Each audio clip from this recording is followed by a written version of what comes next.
A really hot day. Yeah, another scorcher for us today, tomorrow. Sunday will still be hot, but then maybe a little bit of relief as we head into Monday, where we get back into the 80s. So I think that will feel like a nice change here compared to where we've been the past little while. Here's a look across the state right now. These are the heat index values, so that feels like temperature as you walk outside. Notice in Boone, as is typical with the higher elevation, or at least relative there, 73 is what it feels like across most of North Carolina. Though we're already seeing those feels like temperatures in the 90s. We already have that heat advisory in place that technically starts at 11 a.m. But again, the difference between, let's say, at 10:30, 10 o'clock versus 11, it's going to be fairly negligible. So as you're headed out this morning, just make sure to keep that in mind, that we have the heat on the way, feeling like 105 to 109. Where we sit right now across our viewing area, we head up to the north, 84. Good morning to in Henderson, 84 in Roxborough. We're at 86 in Lewisburg is the feels like temperature, 91 Wilson, 91 Rocky Mount, 88 in Roanoke Rapids. Heading a little bit further to the south, it is already up to 100 degrees in Clinton. We are not even to 10 o'clock this morning. 93 in Fayetteville, 90 in Irwin, 93 in Goldsboro. That 100-degree temperature certainly is bordering on that dangerous category as we head through today. That's exactly what we're going to see. We talk about the feels like temperatures for most of the triangle, most of our viewing area. If you're in that heat advisory, which everyone is, it's going to be 105 to 109. There is a slight chance maybe of a pop-up shower or storm.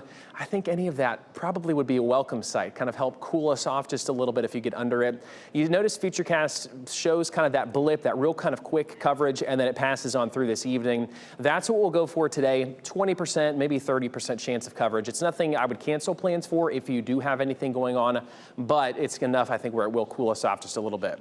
Into tomorrow, we're outlined in a level 1 severe risk from the northern parts of our viewing area, let's say the triangle to the north, for, again, a potential pop-up shower or storm tomorrow into the evening.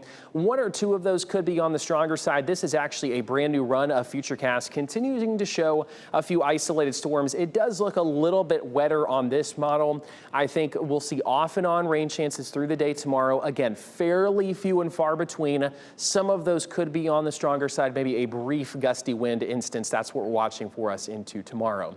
Tropics-wise, we have one area of development, 60% chance on this one as it continues to the northwest there here over the next 7 days, and likely to stay out to sea, which is good. We certainly have the heat to get through. 98 for us today, 96 Saturday. There is that light at the end of the tunnel, guys, as we head into next week. 88 by Tuesday, 87 on Wednesday. It will feel, dare I say, refreshing, I think, as we head into next week after the 90s, close to 100-degree temperatures this week. Refreshing and a nice change of pace. We're looking forward to that.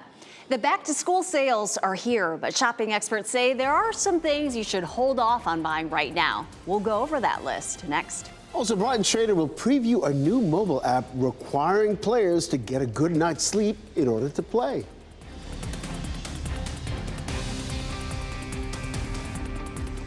We are WRAL News. We are the local news team you know, the team you trust, with more than 50 reporters focused on your community and the local news that impacts you. When something happens in your backyard, we have you covered. We are the only station with newsrooms in Raleigh, Durham, Fayetteville, and Rocky Mount. You get more people covering more news where you live, morning, day, and night. And that's coverage you can count on, coverage you get only on WRAL.